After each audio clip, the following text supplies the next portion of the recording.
So hello and welcome to episode 3 of Roots of Wisdom. Today we're going to be exploring and tracing a story that focuses on the Hebrew figures of Moses and Miriam. But it's a story that has far-reaching implications, that moves into our own time in unexpected ways, with the development of chemistry on the one hand and Harry Potter on the other. The theme of this course really is about remembering. And I mentioned before that the word religion itself comes from a word that means to religament, religare, to take the things that have been torn asunder, cut apart, and to put them back together again, to put the pieces back together again. And as we step into the myths and the rituals, the story and the art of the ancient world, it is my deepest hope that you will find yourself remembering parts of yourself and your life and your journey. Part of our story then involves knowing the water that we swim in. And in our culture, in our time, there are so many splits and divisions. There tends to be a split between the body and the mind. There's a split between what the Greeks called eros, the fire of passion, longing, love, and logos, logic and linear thought. There's certainly polarities that we see manifest all over our world in this time between masculine and feminine, male and female. And I think one of the biggest divisions that we've been living in for centuries upon centuries that we are only now emerging out of is the split between science and spirituality. There are many people still in our time who feel like you can either have a scientific approach to life or you can be spiritual, but you couldn't possibly be both. So one of the things that's fascinating for me and that I'm going to be bringing forward in this class is that there were centuries upon centuries where the pursuit of science was seen as a sacred path. Now that's hard to imagine in our times, although with quantum physics we're finally coming into some possibility of that. But it is remarkable to notice that many of the scientists and mathematicians upon which all of our scientific innovations and theories rest were profoundly spiritual beings who saw those two things as being intricately interwoven with one another. And that's part of what we're going to be exploring today, is that in the roots of the figures of the Hebrew figures of Moses and Miriam actually lie the mythology that flowers in Alexandria in Egypt centuries upon centuries upon centuries later into a field known as alchemy that stands in this interesting juncture, one path leading to depth psychology and spirituality, the other path leading to the hard science, we would say, of chemistry, and that they're intricately interwoven in one figure. Now, our episode last week, we talked about how there are so many things around us that we tend not to even see, as in this particular image by Michelangelo, in which there is a female figure reaching out the fruit from the tree of knowledge to Eve, who's lifting up to receive it. And that this image, which we've been surrounded with all of our lives, that we've seen on posters and postcards and in art museums and in books about the history of art, that this actually does not happen in the Bible itself. That parts of this myth, the female figure in the tree, actually comes from a much older myth, which is related to Inanna, the Queen of Heaven, the Mesopotamian figure, the goddess of non-duality who brings together seeming opposites. And we've charted so far this spiritual archaeology, so much of it constellating and evident here at this Gothic cathedral in Rome, the Santa Maria sopra Minerva, Saint Mary on top of Minerva, on top of Isis. the Santa Maria sopra Minerva, the Gothic cathedral that stands close to the Pantheon in Rome, upon which we have these layers upon layers. And the oldest layer that we know of is the Egyptian goddess Isis.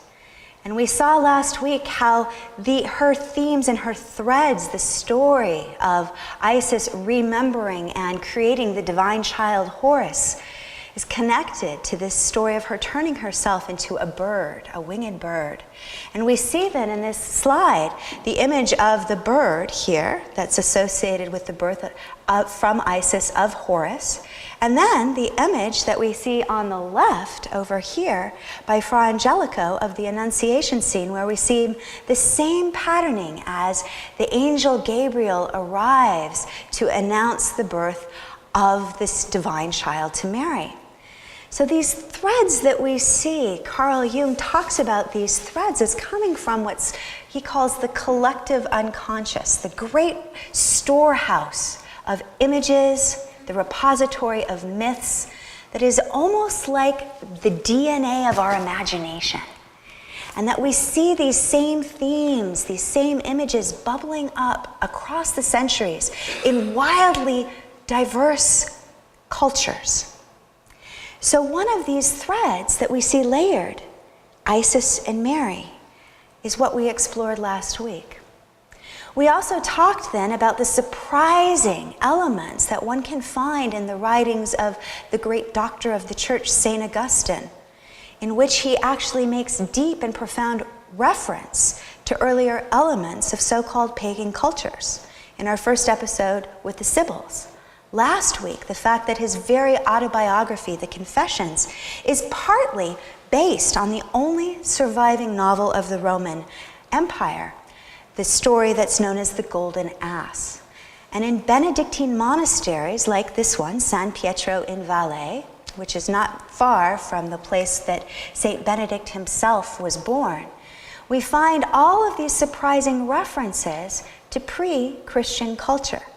And that the very heart of the story of the Golden Ass, or the Metamorphosis, which has extended its reach to influence Shakespeare during the English Renaissance with his story of Midsummer Night's Dream, of the character of Bottom the Ass who's transformed into a braying donkey, and who goes through life to collect different episodes of stories. And in the heart of this fabulous, fantastical tale was the profound myth of Psyche and Eros. So we've been stepping into a world to find that everything is connected, that here in Benedictine monasteries and libraries, they're enshrining rather lewd and lascivious stories about a man who wishes to indulge in magic, transforms himself into an ass, and is only liberated from that animalistic prison by pledging his devotion to the goddess Isis. So this surprising tapestry interwoven throughout history, and that very chant that is so often sung in Benedictine monasteries across the world, Regina Caeli, Laetare, Alleluia, O Queen of Heaven, we offer you praises, that title actually is exactly what the hero of this story sings on the shores of the ocean as he's eating rose petals, dedicating himself forevermore to the service of a goddess. Spiritual archaeology, layers upon layers upon layers. Our story today also connects again to Isis, and the strange and surprising ways that Isis merges with the story of Moses to give birth in Egypt in the 1st century to a whole study of discipline that is both spiritual and scientific, putting together things that one would think would be fragmented or opposite from one another, and yet are held deeply within historical context of being one interwoven pathway, a pathway that will lead to Harry Potter and Isaac Newton. Two things that I don't know about you, but I would think that those would be seeming contradictions. So when we talk about the study of alchemy, there is a family tree then that interweaves these different parts. And the study of alchemy is fascinating and has taken volumes upon volumes upon volumes, library upon library. There is this Egyptian thread that is emerging with Isis and Osiris, and as we will see, with Miriam and Moses. But there's also a thread that goes in China, a thread that will touch on Pythagoras, the so-called Christian Gnostics, the Sufis, the Jewish Kabbalists, the great figures in Christianity of Albertus Magnus and Thomas Aquinas, the revered founder of calculus and modern physics, Isaac Newton, as well as Johann Wolfgang von Goethe, and closer to our own time, Carl Jung, who spent the last 30 years of his life consumed with his studies of alchemy because he felt that within them, the alchemical pathway was a mirror for profound inner transformation. The very word alchemy means out of Egypt then, and it is the root of both chemistry and spiritual psychology. As we talk about Egypt, and particularly as we talk about what Egypt symbolizes within both the Jewish and the Christian tradition, it symbolizes this place, a place of dark fertility. If we think of the Nile River, the banks of the Nile River were lined with black soil, and it was only there in the darkness that things could grow, that there was a fertility around the water. The importance of water in Egypt is a theme that we will be talking about again and again and again. In the New Testament, we have in the Gospel of Matthew this pivotal story of the Holy Family fleeing into Egypt as they flee away from Herod. And I just had to show this image because I love this picture. I think that it really shows, again, the interweaving of cultures. That what we have nestled in the arms of the Sphinx is the Virgin Mary with the baby Jesus. And then up further in the sand, we see Joseph keeping vigil, lying watch with the donkey there. So this idea that Egypt forms a pivot point in both the history of the Jewish people, but also has a central place within the Christian story. Layers upon layers. As we explore the Hebrew traditions then, Egypt is the place where Joseph is sold into bondage. And it is through dreams and visions and understanding how to interpret those dreams and those visions that his liberation and the well-being and salvation of both his family of origin and this new kingdom arise. So Egypt stands as this liminal threshold going into, coming out of, creating a new sense of knowledge that is also mystical. And of course, it plays a central role in the story of Moses. And here we see the image of Michelangelo, the sculpture of Moses here. So we're going to trace this story of Moses and his sister Miriam because it will have important symbolic implications for the emergence of the first historical, verifiable by history, chemist that we can talk about, a woman who's known as Maria Prophetessa, sometimes called Maria the Jewess, who lived in the 1st century in Alexandria, Egypt, and for whom some of you may have already encountered long ago in your high school days reading chemistry books. And the importance of resonance of names is something that we want to think about as we go through today's class, because Joseph of the Hebrew Bible was a dreamer who could interpret dreams. Joseph, the stepfather in the New Testament, we know very little about except that he also was a dreamer and could interpret dreams and had 3 very essential dreams about going to and coming out of Egypt, which was the parallel journey of Joseph in the Hebrew text. So we're going to be talking about 2 Marys today, or 2 Miriams. And if you would mind, please turn off the phone. Thank you.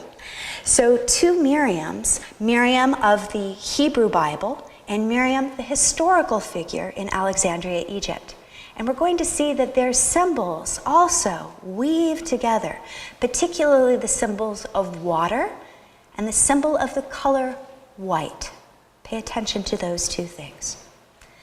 So in the story of Moses, you might recall from your days in Hebrew school or Sunday school, he is born in Egypt during a time where the Pharaoh has had a decree that all male children should be put to death. And Moses' mother gives birth to him and his sister Miriam, who according to most of the Midrash was probably about 6 or 7 at this time, takes the young baby and places him in a basket woven of bulrushes. And she brings him down to the river and places him there among the reeds where the Pharaoh's daughter is bathing. The baby is found and she's hiding in the bushes, waiting and watching, and then says, "Oh, do you need a wet nurse for this baby? I can go find one." And she manages thereby to save her brother and also to keep him nursed by their mother. So her first act, this young girl, Miriam, is an act by the water and an act of salvation. And we want to remember there would be no Moses then without Miriam. She stands at this very interesting liminal threshold then, where she becomes this figure who is like we would call in the Catholic tradition the patron saint of childbirth, as a figure who stands in legends and lore in the Hebrew tradition as one who assists and protects children during childbirth. And so we have these images and these stories of Miriam. She's aged rather well in the images here, as she takes the baby out of the bulrushes. The next time that we really encounter Miriam is in another story of the water. Again, notice the water element here. And this is the scene in which Moses and the Israelites are crossing through the Red Sea. And as Moses parts the waters and comes through, they arrive then on the land, and we're told in the book of Exodus that Miriam, the prophetess, Moses' sister, takes a timbrel in her hand, and all the women went out after her in dance. And Miriam chants for them, "Sing unto the Lord, for he has triumphed gloriously, and horse and driver he has hurled into the sea." So I want you to imagine, if you will, a woman with a tambourine and a drum, surrounded by other women at the sea's edge, singing and dancing in exultation. And it's a sea, a parting of the Red Sea, that according to later tradition, turned red. Turned red. We're going to see these same themes in alchemy. There, in the book of Micah, we have other references to the fact that actually it was a trio of siblings that were the leadership team, if you will, for the Israelites in their 40 years wandering through the desert. There was Moses, who fulfilled the role of the prophet. There was Aaron, the younger brother to Miriam, but older than Moses, who fulfilled the role of the priest. And there was Miriam, who I would suggest to you is associated with a sort of mystical transformation. And we'll explore this more. So in the book of Micah, we say, "And I brought you forth out of the land of Egypt, redeemed you from the house of bondage, and I sent before you Moses and Aaron and Miriam." So the three of them leading their community through the world.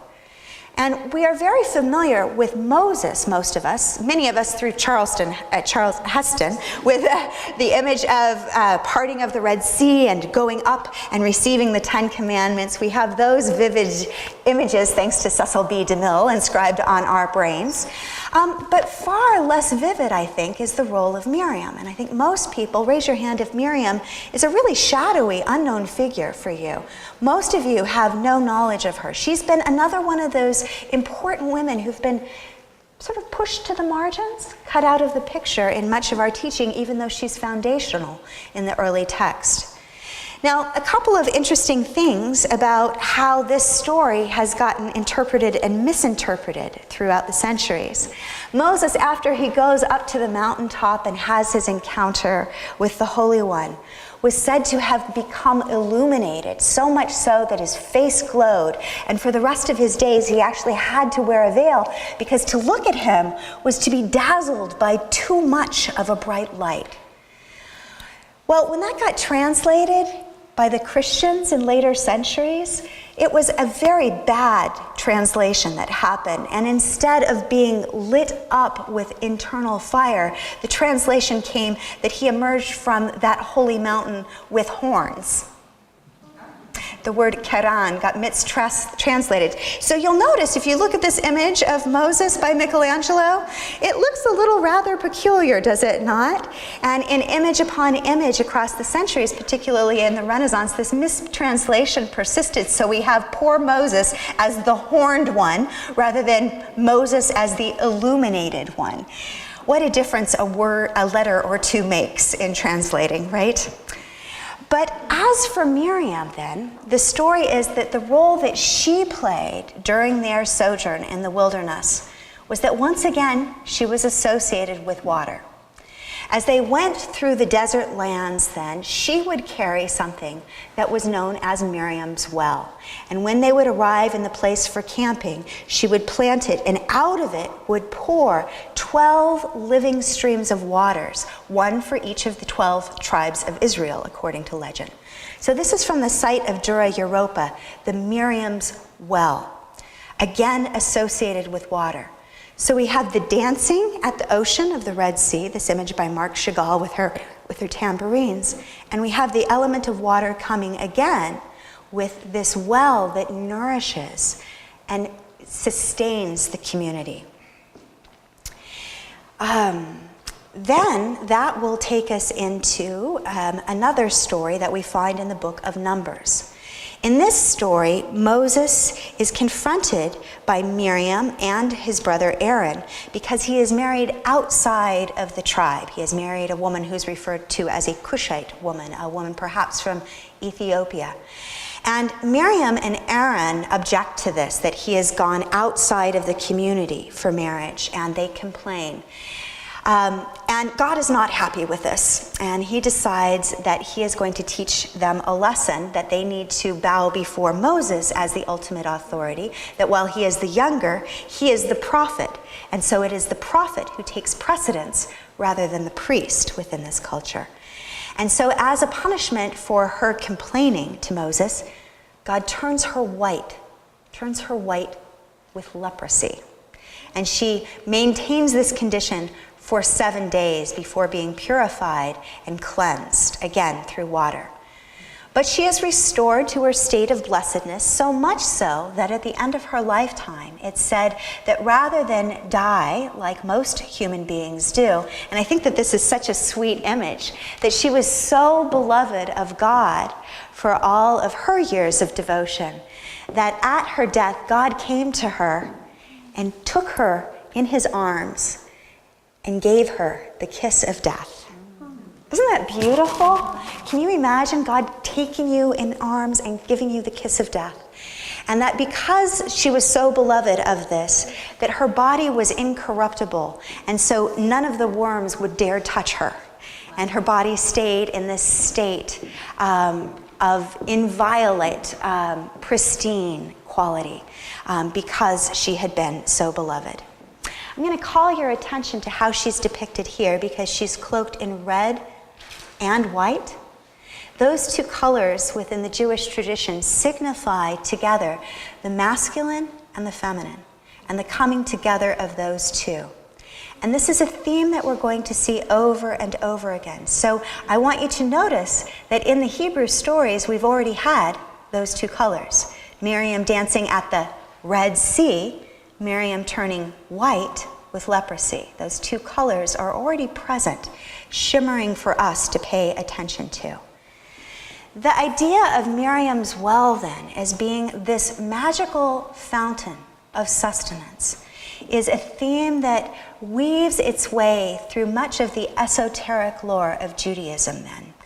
A source of renewal, a source of divine water, a source of life-giving in the most arid and driest of circumstances. This idea that even from rock, from hard rock, could burst forth a gush of life-giving sustenance is intimately connected with her name.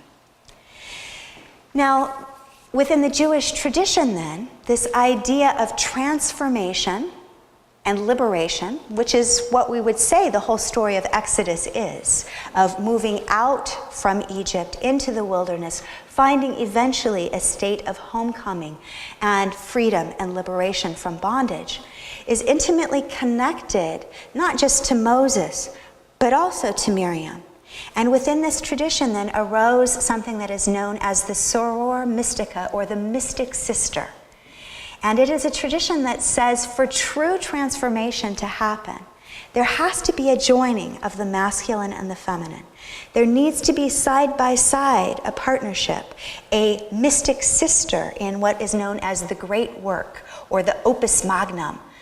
And that could be at a literal level, in this case, of finding your way through the wilderness in the story of Exodus, or it could be the inner liberation that each of us needs by balancing things that seem to be opposites, the mystic sister.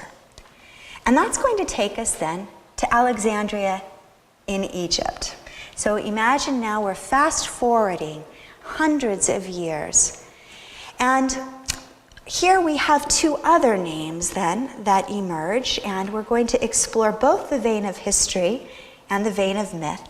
And I'll remind us what Joseph Campbell said when he was asked, "Is it true? Is it true, Dr. Campbell?" And he said, "Of course this is true.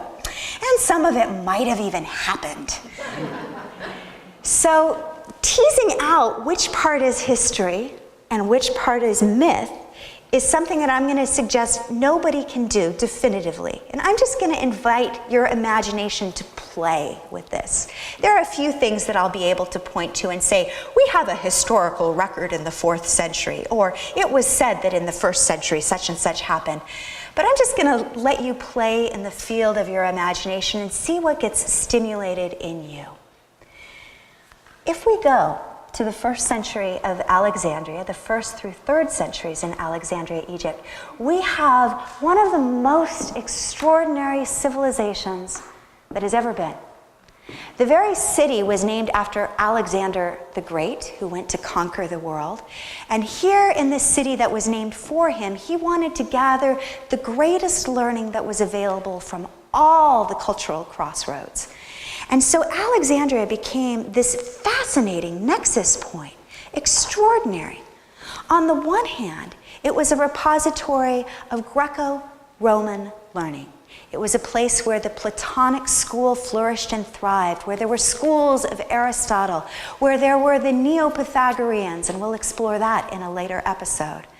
But it was also the community that had the largest Jewish population outside of Jerusalem, outside of the Holy Land, particularly after the destruction of the temple around the year 70. It was a place of mass exodus. Think of New York City or the East Coast of the United States during World War II, and how many boatloads of Jews came to America. Well, Alexandria was that in the ancient world after the destruction of the temple. So we had this thriving Jewish community, a hub of intellectual life. This was where, for example, the translation of the Hebrew Bible into the Latin happened. So the so-called Septuagint happened here. It was a thriving center of the Greco-Roman culture, but surprisingly, it was also the very first place in the world where there was a school of Christian learning. The very first Christian seminary was in Egypt, in Alexandria. So you had this cultural melting pot of all of these different figures coming together, coalesced around the love of wisdom and the search for learning. I kind of like to jokingly refer to this actually as the Stanford of its time, because this area was one then that was at the forefront of scientific research.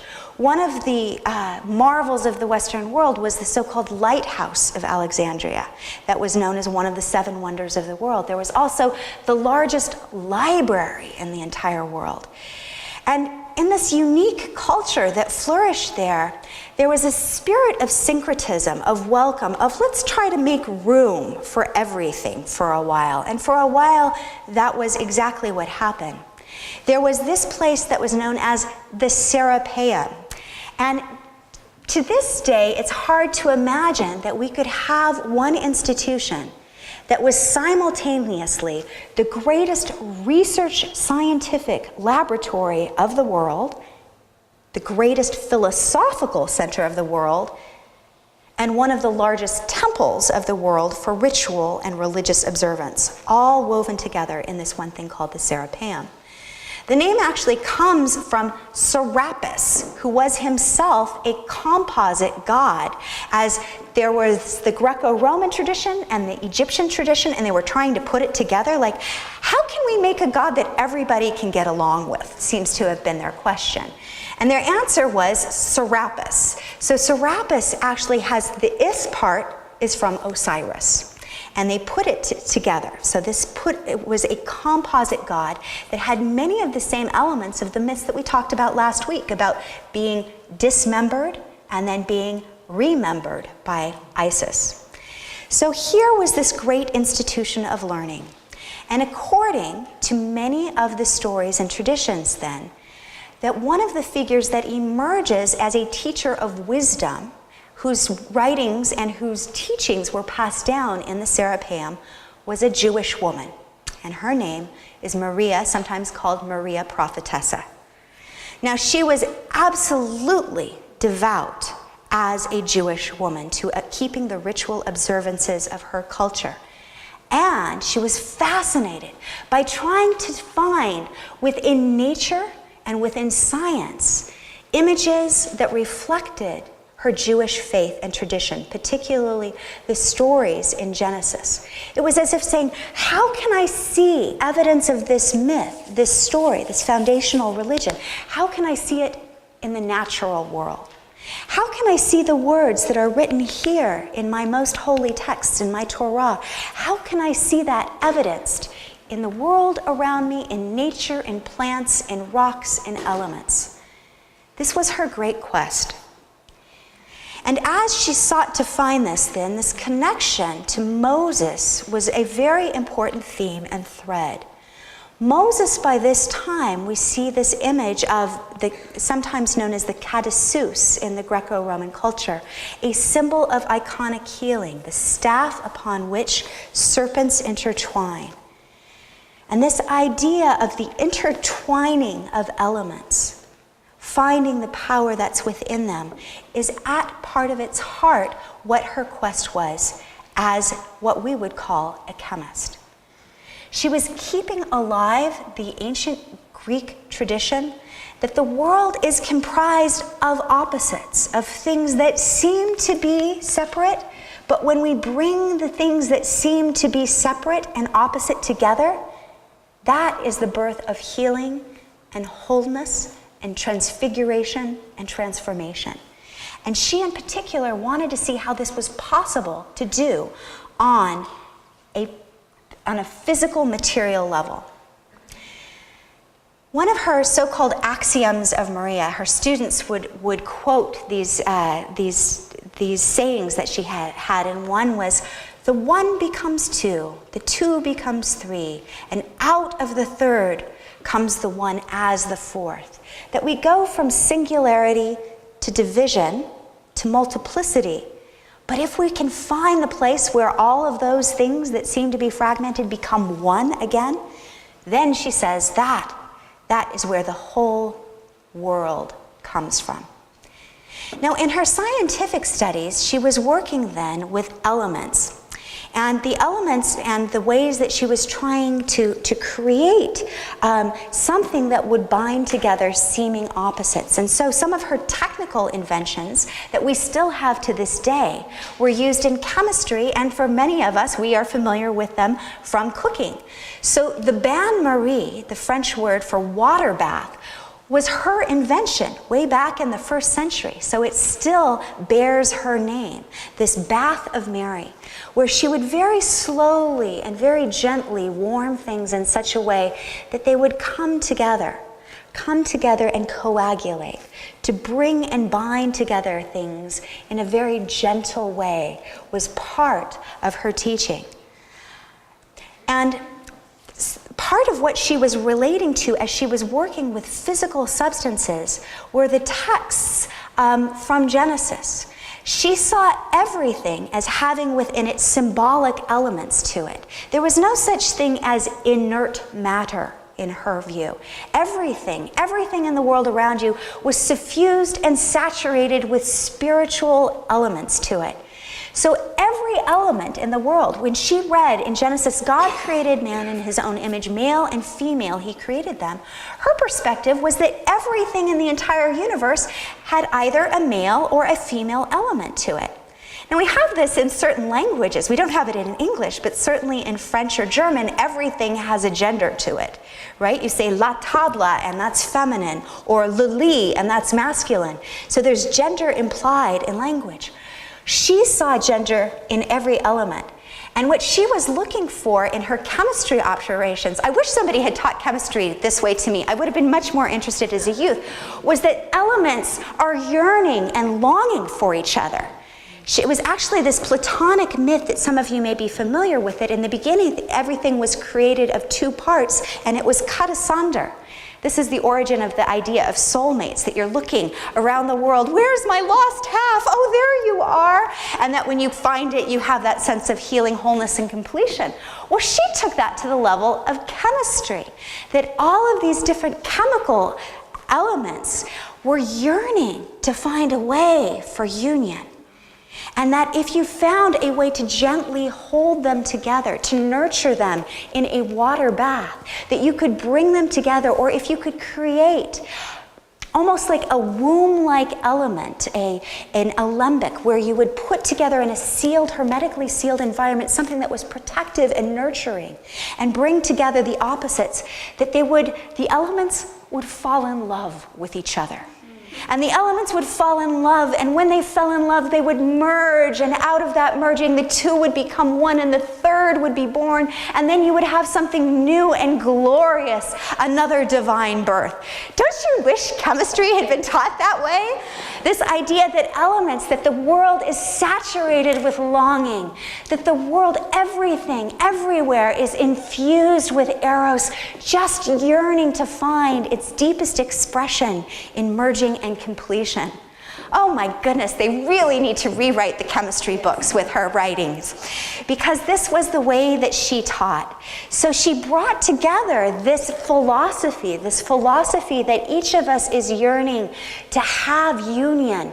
And she did that in her chemical laboratory. So we have a number of these different inventions. You can look them up. She's still there in dry, dusty chemistry books saying, well, in the 1st to 3rd centuries, Maria Prophetessa invented the keratochus, and it's an instrument that blah, blah, blah, blah, blah. But they don't talk about it as this is the nuptial chamber. And that's what it was. For her, this was the sacred union that one would preside over like a priestess of transformation, in which all of creation could come together and flourish and flower, saturated with longing and yearning. So we have this image then of her, and what we see here is out of the fire and the flame, we're having the water element on the top, the fire on the bottom, and the flowering within. And this image, we're going to explore more and more, is an image known in Pythagorean philosophy as the Vesica Piscis, a symbol that signifies bringing together the union of the opposites, finding the place where opposites can be held and lead to a new sense of life-giving fertility. If you join the male and the female, she says, you will find what is sought. What is sought? What a different way of approaching science. And to approach that then with this layers that we have here, logic, the operations that one does, very systematically described. This is how we go about creating a perfect union in the laboratory, the logic part, the eros part of the longing for union, and all of that rooted for her in the study of Genesis 1 through 3, this idea of male and female coming together in goodness, in wholeness, being fruitful and multiplying. To see that divine commandment that she had inherited as a Jewish woman, and to try to nurture it as a midwife in the laboratory of her chemical operations. So this brings us to Harry Potter. because what she was describing here has been seen as being both a pathway of science outwardly in the chemical laboratory, but also she is the first historical alchemist. These operations that were done with the elements, with fire and water, and doing these specific, very, very specific operations to transform matter, was said to have two results. The quest of the alchemists has been known as the quest for the philosopher's stone. And the philosopher's stone was thought to have two properties to it. On the one hand, it was to take something that was common, even coarse, like lead, and through a series of chemical operations involving often a water bath as an essential part of it, you would gradually turn this element from something that was dark and coarse, like lead, through a sequence of stages. Those stages would ultimately end up in that raw material turning to gold. That was what they were seeking, was this transformation of lead into gold. And that part of the philosopher's stone quest of the alchemist has a long, fascinating, and sometimes sordid history throughout the centuries, as emperors and kings and popes sought to hire these alchemists to come into their courts to make gold from them. Fascinating history of this stretches, for example, from Queen Elizabeth's physician John Dee was hired to become an alchemist in the court of Frederick II in Bohemia to try to turn everything into gold. So this profound sequence of steps that was to have a material result. But at the same time that they were doing that, there was another hope. And that was by working with matter in a very conscious and deliberate way, one could actually discover something that would prolong one's life indefinitely, could lead to an extended lifespan. So this is where we get into mythology, because in the stories of Maria Prophetessa, throughout the centuries, people said she had figured it out. She was the one who had figured out how to turn the lead into gold, how to extend life. And by the time we get into the 5th century, there are these wild legends that she is actually Moses' sister Miriam, and that she had figured out way back in those centuries BC how to create the philosopher's stone. And so that the fact that there was no body for Miriam meant that she actually just continued along her way, and that Miriam, who was in Alexandria, was the same Miriam who had been Moses' sister. I tell you, this is where myth gets very interesting. So we have a historical person who over the centuries gets more and more fantastical legends associated with her. Well, that legend and story is also at the heart of the very first Harry Potter book. For those of you who, and I hope many of you are familiar with this so-called children's story, but the writer J.K. Rowling is somebody who had actually been steeped in some of this ancient and esoteric lore. And you might remember that in this story, the central hinge point is that there is a man who has found the philosopher's stone. He has created this philosopher's stone. And so he is now hundreds and hundreds and hundreds of years old. And the enemy in this, Lord Voldemort, he who shall not be named, is trying to steal this so that he can have eternal life as well. Well, that character in the Harry Potter book is named Nicholas Flamel. And guess what, folks? He was a real-life alchemist, a real-life character who was in the medieval times. He was a bookseller. And there's this wonderful, fantastic story that he goes on a hike on the Santiago Compostela. And on his journey from France through those pathways to Spain, he is given this rare and extraordinary book. And when he gets to Toledo, he takes it to a Jewish scribe to translate it, because parts of it are in all of these different languages. Some of it is in Hebrew. Some of it, according to some sources, is in Arabic. So he has this book. And after he gets this book translated, he disappears from view for several decades. When he returns to Paris, he is no longer a humble bookseller. When he returns to Paris, He is the equivalent of Bill Gates. He has a fortune so vast and so enormous that he endows hospitals and charities and orphanages. He becomes the great cultural benefactor in Paris. And all of this is historical, folks. You can go online and read this. And nobody knows, where did he get his money from? Well, the story is that the book that he got contained Maria Prophetessa's secrets. And he was given this on his Santiago Compostela walk. And having recreated what she describes as the recipe for transformation, he becomes fabulously wealthy and becomes the biggest donor on the scene in Paris. Well, the legends and lore of this are really amazing as well, because according to myth and legend, he had also figured out how to extend his life. So there are constant sightings about, wow, he's really getting up in age, but he doesn't seem to have changed one bit. And if you go to the Cluny Museum, the Museum of Middle Ages in Paris, that houses this wonderful collection of middle-aged art, you will actually see his tomb there. But there's a catch, because the story goes that when grave diggers went into the graveyard to open up his tomb because they thought there might be gold in it because he was so fabulously wealthy, there was no body. So up until the 19th century, there were stories that at the Paris Opera, you could open up the newspaper and it would say, last night at the Paris Opera, we had a sighting of Nicolas and Perenelle Flamel. And the story that he and his wife, his own soror mystica, his own partner in this creation, had managed to extend their lives. Those are the characters that J.K. Rowling writes about here, is Nicolas and Perenelle Flamel. They make their appearance in one of the most popular books of the 20th century then. I will commend you to the Auberge Nicolas Flamel. This is the oldest surviving building in Paris that is a home, and it was where they lived. If you go in there, you will see that they had also basically the equivalent of a soup kitchen, that they were constantly giving philanthropic effort to the community. But now it's been turned into a fabulous, fabulous restaurant. And I highly encourage you to go there and have a souffle.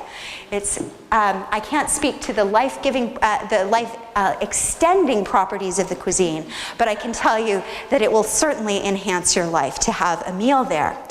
So Nicolas Flamel then weaves his way through, and we begin to have references to alchemical stages. These stages become incredibly important in the history of several things. There is the history of chemistry, which I'm not going to focus on today, but there is that whole lineage that goes through systematic, very, very deliberate procedures of chemical operations that emerges from this alchemical tradition. On the other pathway is a process of describing the transformation of the human soul. Carl Jung, the great depth psychologist, calls these alchemists the purveyors of the wisdom literature on a pathway of individuation, what it is to reveal the divine essence in each person through practice. So the stages are color-coded.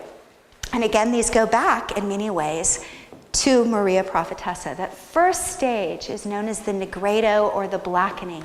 And this is where everything falls apart, where everything is chaos and darkness. Everything's falling apart all around you.